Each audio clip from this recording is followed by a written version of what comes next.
Quand le jour de la Pentecôte arriva, ils étaient tous ensemble, au même endroit. Tout à coup, il vient du ciel un bruit comme celui d'un vent violent qui remplit toute la maison et où ils étaient assis. Des langues qui semblaient de feu leur apparurent, séparées les unes des autres, et elles se posèrent sur chacun d'eux. Ils furent tous remplis du Saint-Esprit et se mirent à parler en d'autres langues, comme l'Esprit leur donnait de s'exprimer. Or, il y avait en séjour à Jérusalem des Juifs, hommes pieux, venus de toutes les nations qui sont sous le ciel. À ce bruit, ils accoururent en foule, et ils furent stupéfaits parce que chacun les entendait parler dans sa propre langue.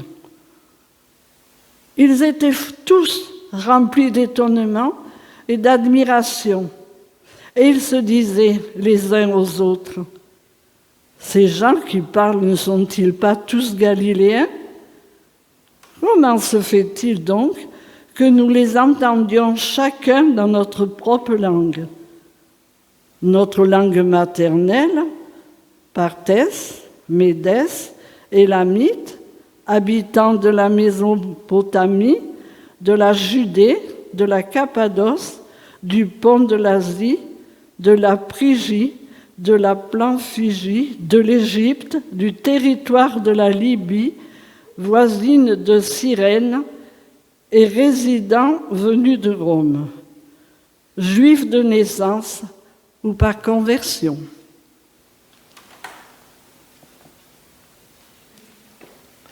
Alors, ceux qui sont animés par leur nature propre ne peuvent pas plaire à Dieu.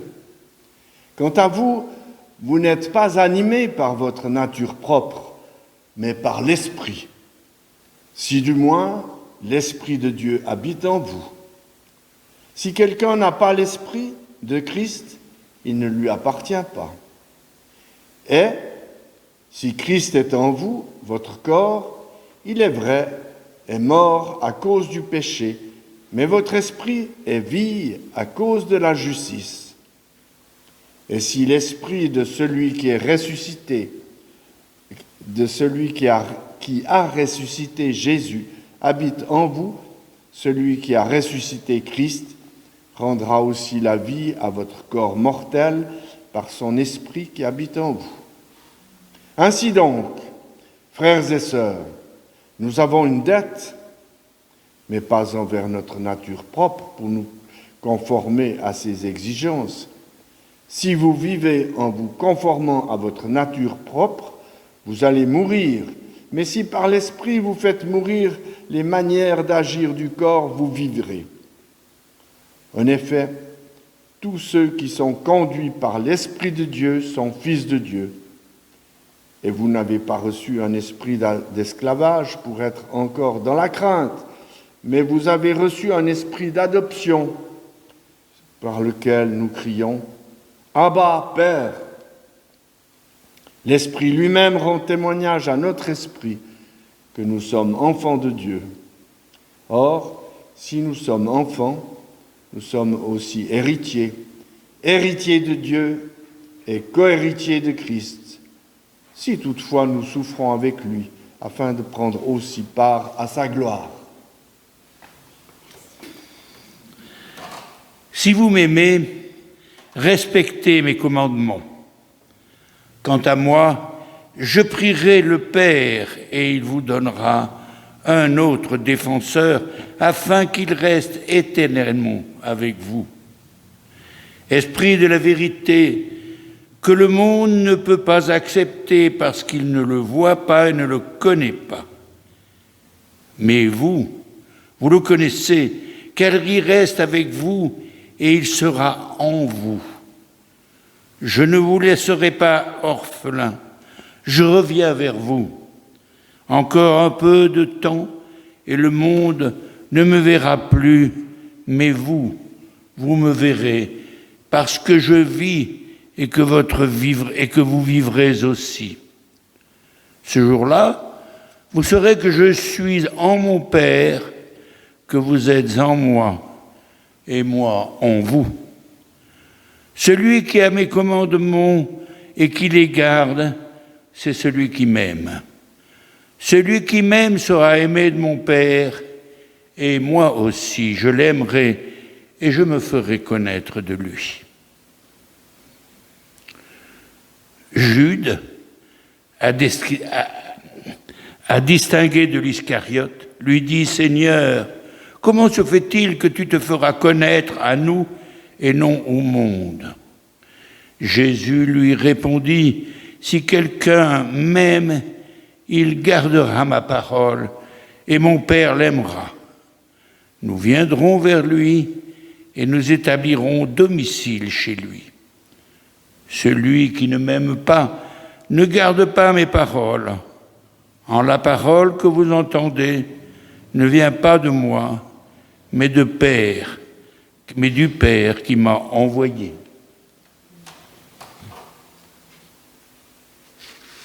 Alors, la Pentecôte dans l'Ancien Testament,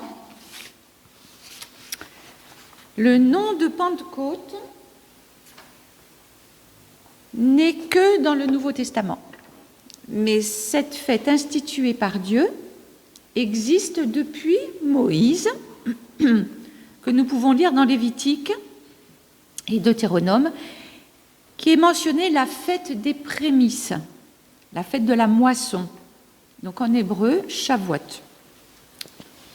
Lévitique 23 dit « Ce jour-là, vous publierez une sainte convocation, vous ne ferez aucun ouvrage servile, c'est une prescription perpétuelle pour vos descendants partout où vous habiterez. »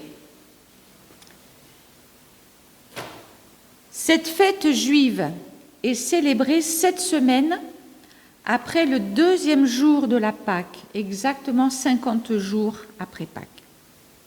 À cette même période, Moïse est redescendu du mont Sinaï avec les tables de la loi, la parole, et découvre avec horreur la désobéissance du peuple qui est en adoration devant un veau d'or. Averti par Dieu que les Israélites ont péché contre Dieu et le Saint-Esprit,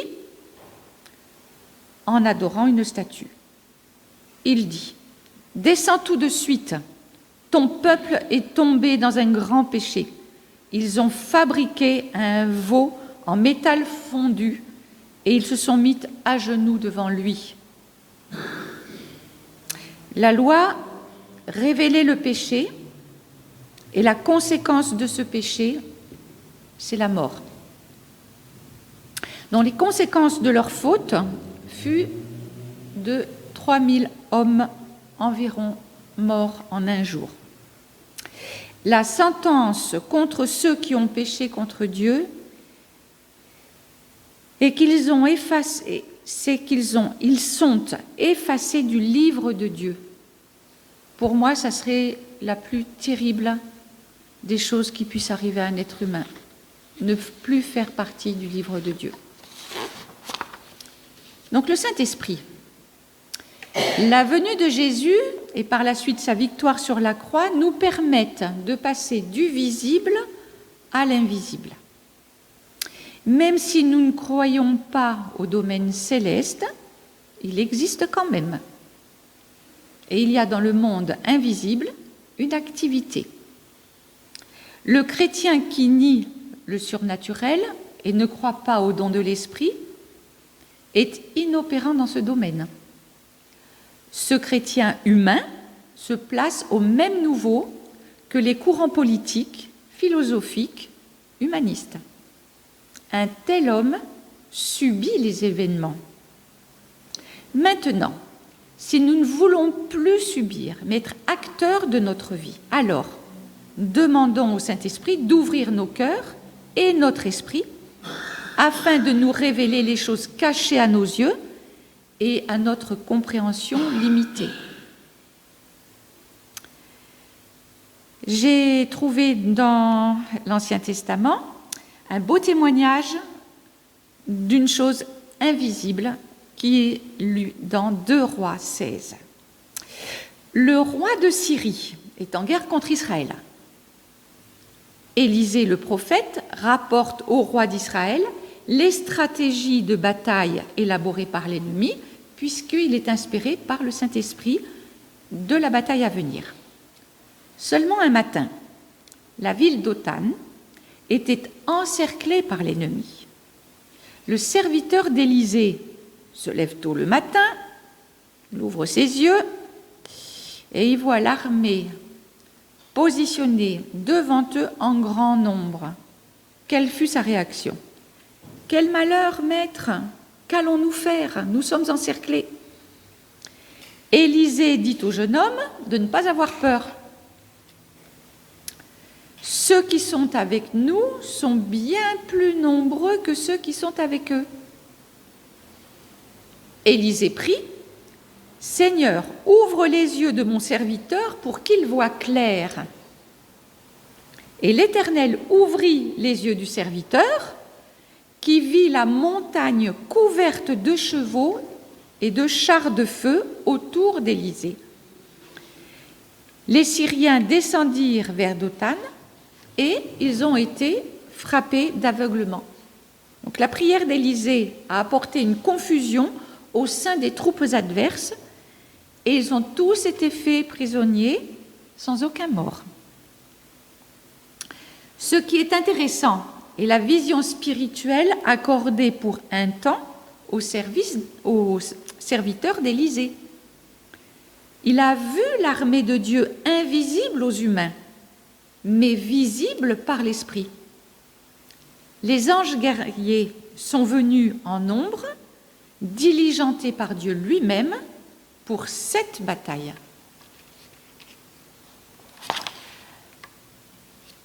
Un homme, le serviteur d'Élisée, a pu voir dans le domaine spirituel, alors que tous les hommes de la troupe adverse étaient frappés d'aveuglement sur terre.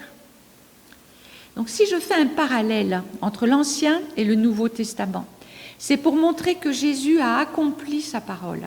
Il n'y a pas de séparation entre l'Ancien et le Nouveau Testament. Jésus n'a fait qu'accomplir ce qui était prévu de toute éternité par son Père. Le Saint-Esprit descend du ciel. Le jour de la Pentecôte arriva, ils étaient tous ensemble. Tout à coup, il vient du ciel à un bruit, comme nous l'avons lu, un bruit comme celui d'un vent impétueux. Il remplit toute la maison où ils étaient assis. Des langues comme des langues de feu se séparèrent et se posent sur chacun d'eux. Tous sont remplis de l'Esprit Saint et ils se mettent à parler en d'autres langues. C'est l'Esprit qui leur donne de faire cela. Le Saint-Esprit s'est posé soudainement sur des croyants. Ils étaient 120 dans la chambre haute. Et il y avait une unité entre tous. La puissance de l'Esprit a vu cette unité de cœur pour Jésus. Le Saint-Esprit ne peut pas venir au milieu de la discorde. Ce don des langues a causé l'étonnement. Pierre a su ce qui se passait et il a exhorté l'assemblée sur cette nouvelle manifestation de Dieu, quelque chose qu'il n'avait jamais vu, jamais entendu, qu'il ne connaissait pas. Et son exhortation reposait sur la prophétie de Joël, dans Joël 3. Ce qui veut dire que sa connaissance de la parole était bien fondée. La personnalité du Saint-Esprit, elle prend 2 formes matérialisées dans la Bible, sous forme de colombe ou sous forme de langue de feu. Donc le Saint-Esprit est divin, il est éternel, il est omniprésent, omnipotent, omniscient. La création est attribuée au Saint-Esprit, de même que le souffle de vie est donné à toute la création par le Saint-Esprit. Il a plusieurs titres, ce Saint-Esprit. D'abord, il est saint. Il est l'Esprit de Dieu. Il est l'Esprit de Christ. Il est l'Esprit de l'Éternel. l'Esprit de votre Père. Il est le consolateur. Il est l'Esprit d'adoption, l'Esprit de connaissance, de conseil, de force, de gloire, de grâce, d'intelligence, de jugement, de prophétie, de sagesse, de sainteté, de vérité, de vie. Donc, si l'Esprit du Dieu vivant habite en nous, nous sommes censés avoir en nous tous ces titres. Mais nous avançons. Le Saint-Esprit possède la connaissance. Un seul et même esprit opère toutes ces choses, les attribuant à chacun en particulier comme il veut. Le Saint-Esprit possède l'amour, l'intelligence, la bonté. Il pense et fait ses plans. Il sent, connaît, veut, aime et s'attriste aussi. Le Saint-Esprit éclaire notre intelligence et donne des capacités comme la sagesse. Notre force physique est aussi renouvelée par le Saint-Esprit. La guérison des corps et de l'âme, soumis à l'Esprit de Dieu, est possible pour nous tous. Il suffit d'y croire.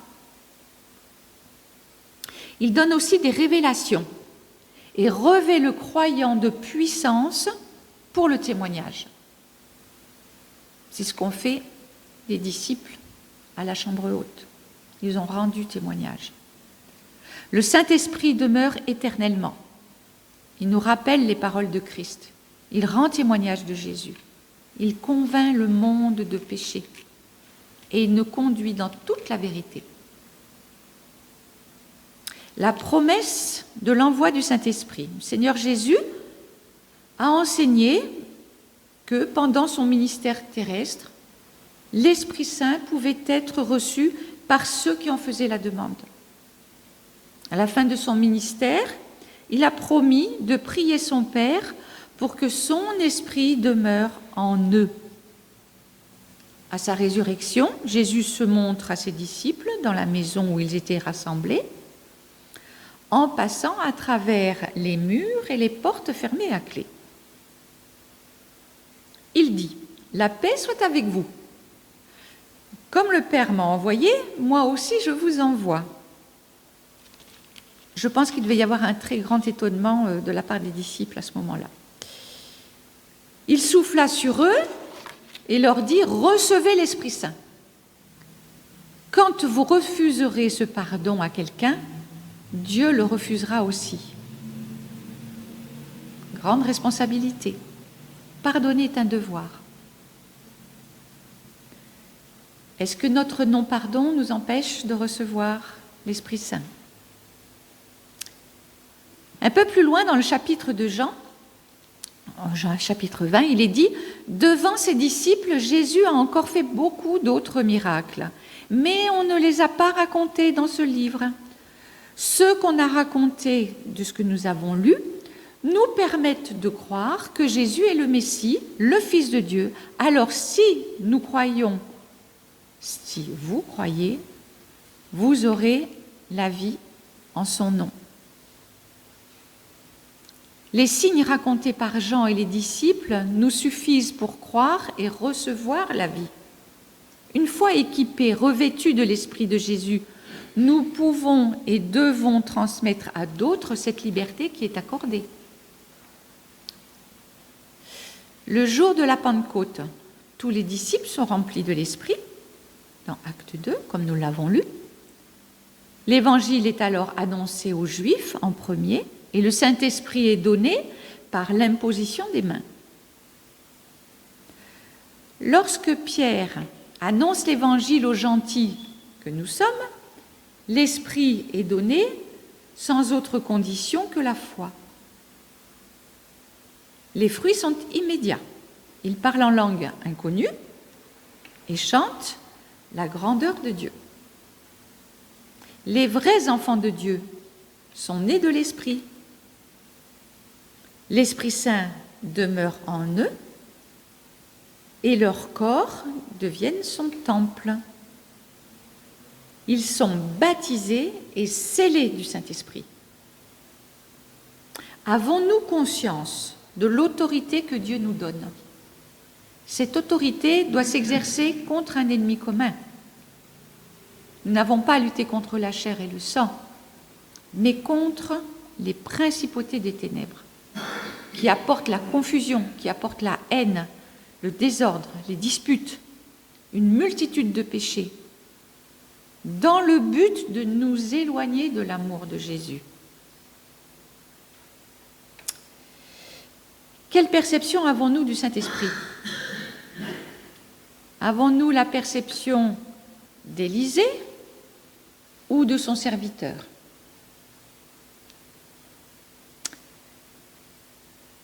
Dieu est esprit et il faut que ceux qui l'adorent en esprit et en vérité. C'est dans Jean 4. Un esprit est incorporel, c'est une réalité invisible. Dire que Dieu est un esprit, c'est dire que Dieu est incorporel et invisible.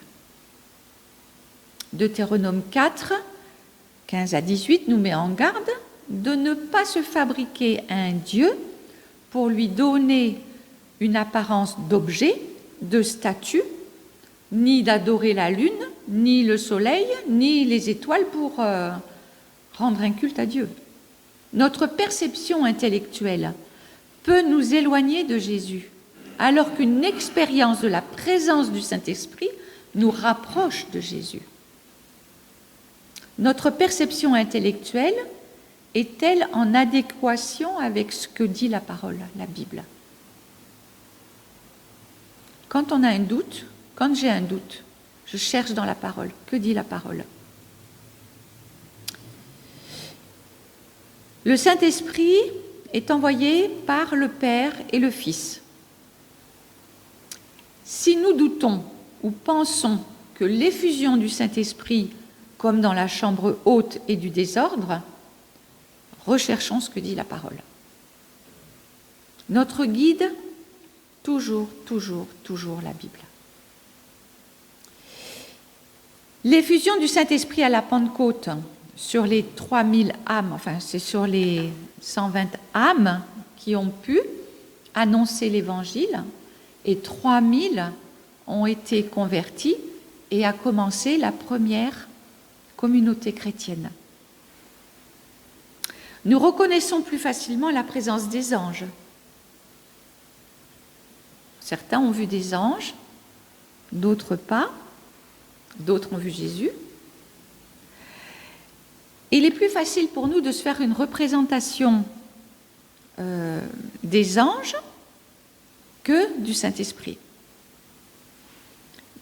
Pourtant, dès que nous avons cru en Jésus-Christ, le Saint-Esprit a fait sa demeure en nous. C'est une partie de notre Père qui nous est donnée. Alors que les anges, eux, sont missionnés par le Père.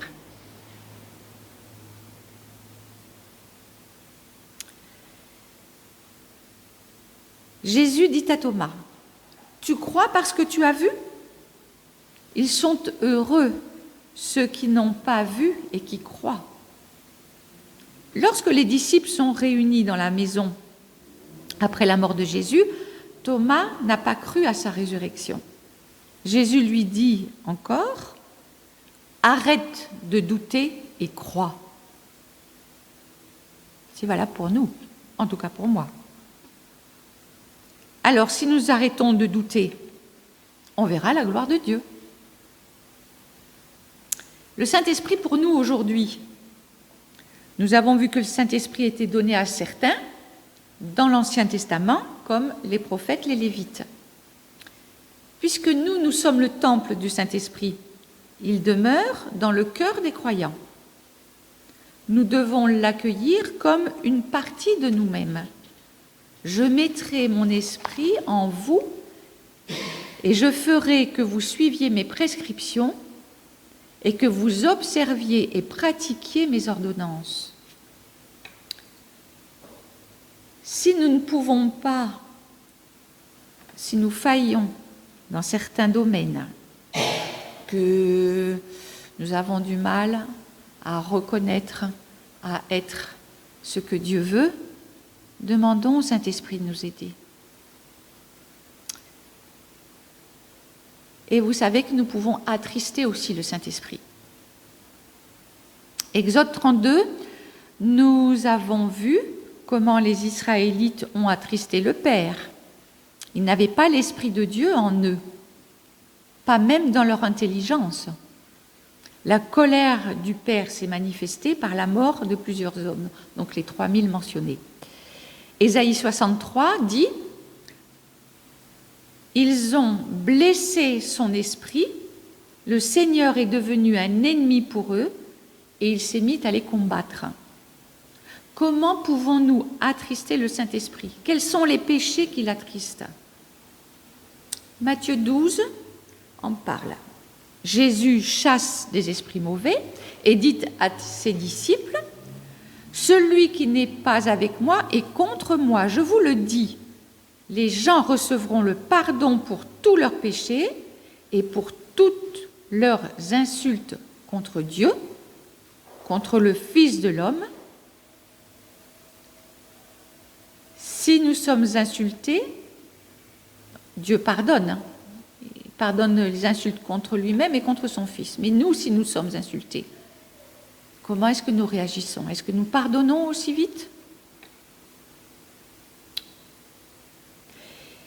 Mais par contre, si quelqu'un parle contre l'Esprit Saint, il ne recevra pas le pardon, ni dans cette vie, ni dans la vie à venir. Et Marc 3 en parle aussi, il confirme la parole de Matthieu qui dit « Si quelqu'un insulte l'Esprit Saint, il ne pourra jamais recevoir le pardon. Il reste toujours coupable. » Donc le plus grand exemple d'un blasphème au Saint-Esprit est dans les Actes. Ananias et Saphira qui mentent non aux hommes, mais au Saint-Esprit. Ils étaient croyants, très unis par le cœur et par l'esprit aux autres. C'était une foule de croyants. Ils mettaient tout en commun, ils ne manquaient de rien. Ils vendaient tout ce qu'ils avaient, ils donnaient tout aux disciples et les disciples redistribuaient en fonction des besoins de chacun. Il fallait une vraie présence du Saint-Esprit pour faire ça. Aujourd'hui, si on me demandait de vendre tous mes biens pour les donner aux disciples de l'Église, je ne sais pas si je le ferais. Il faudrait vraiment une conviction du Saint-Esprit. Humainement, nous sommes trop attachés à nos propres biens. Je plaide coupable la première. Comme tous étaient guidés par le Saint-Esprit, la vie communautaire était possible, sauf pour Ananias et Saphira.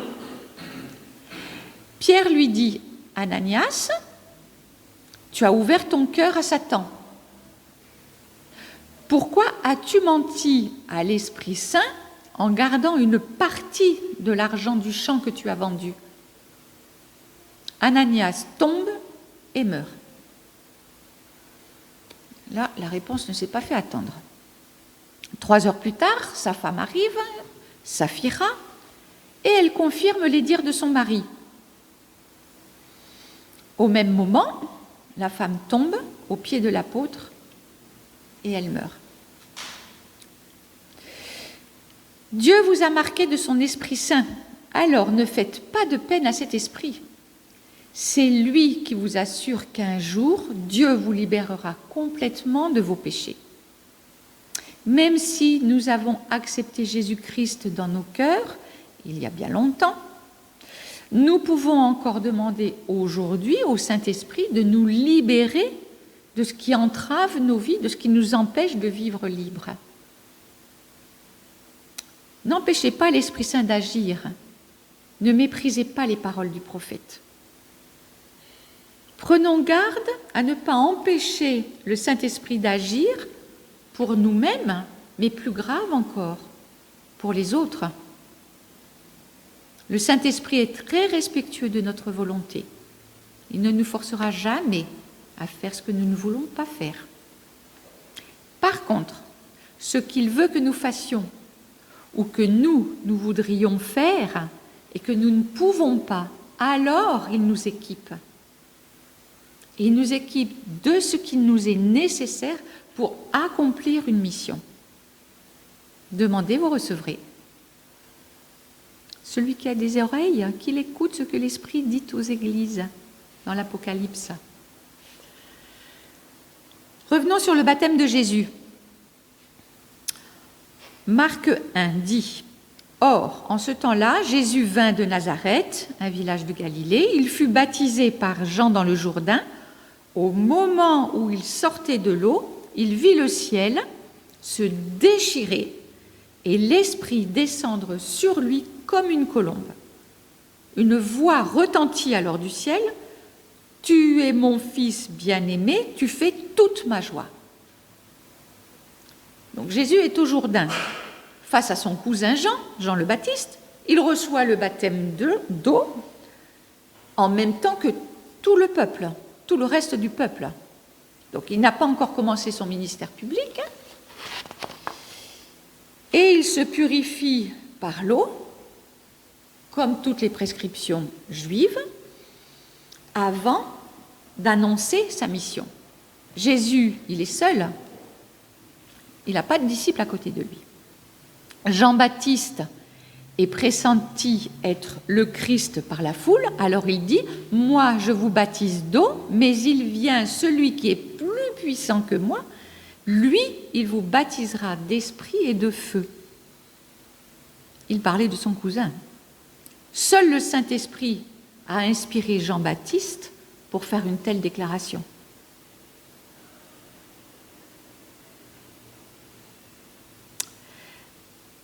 Il y a un processus, le baptême d'eau, qui commence.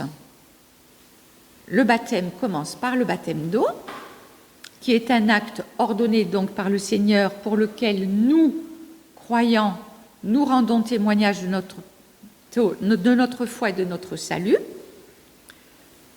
Nous sommes tous à peu près passés par les eaux du baptême. Et c'est dans cet état de soumission, de fidélité, de consécration à son Père que Jésus se fait baptiser. Donc c'est une nouvelle vie qui s'ouvre pour lui. Le processus donc, de Jésus, Emmanuel, se poursuit par le baptême du Saint-Esprit. Et le baptême du Saint-Esprit descend au moment où Jésus sort de l'eau. Jésus sort de l'eau, qu'est-ce qu'il fit? Il prie son Père et il reçoit le baptême du Saint-Esprit. C'est pendant sa prière que le ciel s'est ouvert. Il se passe à ce moment-là une communion intense entre le Père et son Fils. Le Saint-Esprit descend sur lui, il est visible par tous puisqu'il a la forme d'une colombe.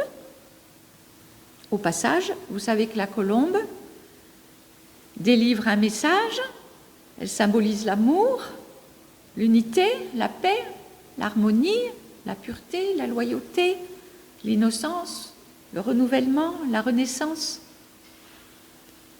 Une voix entendue par tous vient du ciel et atteste que Emmanuel a le statut de fils bien-aimé de Dieu. Qu'en est-il pour nous? Devons-nous nous faire baptiser d'eau pour recevoir le Saint-Esprit? Le baptême signifie être plongé, immergé, submergé. Il n'y a pas d'ordre précis dans la parole. Toutefois, une fois notre repentance accomplie et notre volonté de suivre Jésus comme notre Sauveur et Seigneur, nous sommes remplis du Saint-Esprit. Parfois, nous pensons que le Saint-Esprit est avec nous, mais nous ne savons pas qu'il est en nous. Et ça, je parle principalement pour moi. Souvent, le Saint-Esprit, je le vois à côté de moi. J'oublie qu'il est en moi. Alors, il sommeille en nous jusqu'à ce que nous lui demandions de nous montrer sa présence. Il va alors se manifester plutôt d'une façon, tantôt d'une autre. Une manifestation de sa présence est le parler en langue. Et c'est pour tous. Ce n'est pas que pour les serviteurs de Dieu. Nous sommes tous serviteurs de Dieu. Nous pouvons être baptisés du Saint-Esprit et ne pas parler en langue. Mais par contre, le parler en langue édifie. Et j'arrive à ma conclusion. Aujourd'hui, le protocole approprié pour se présenter devant Dieu est notre robe lavée dans le sang de Jésus, son Fils, qui a pris sur lui tous nos péchés, toutes nos fautes. Des siècles après Moïse, un homme Jésus meurt. Jésus est crucifié à Pâques pour nos péchés.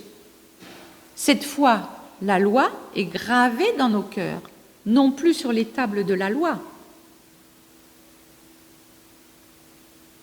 Les tables de la loi étaient dans un lieu précis, dans le tabernacle, sous les ailes des chérubins. Et aujourd'hui, les chérubins, c'est nous. C'est le Saint-Esprit qui est descendu sur ces 120 dans la chambre haute, qui se sont multipliés en 3000 hommes. La première communauté chrétienne est née. Moïse, en brisant les tables de la loi, a condamné le peuple à la mort selon les prescriptions de la loi reçue sur la montagne du Sinaï. Cette condamnation est levée par la vie qui est donnée en Jésus-Christ, qui baptise dans le Saint-Esprit promis. C'est par la grâce en Jésus-Christ que nous sommes remplis de l'Esprit du Dieu vivant. Bien entendu, la Pentecôte n'abolit pas l'ancienne alliance, mais elle l'accomplit. Et le peuple juif fête toujours la fête de Shavuot. Rappelons-nous que ce ne sont pas tous nos efforts qui nous conduisent à une vie nouvelle, mais bien par l'Esprit Saint qui change nos cœurs. Si tu crois en Jésus, alors son Esprit habitera en toi et son Esprit inscrit ses lois dans ton cœur et il change tes pensées. Amen.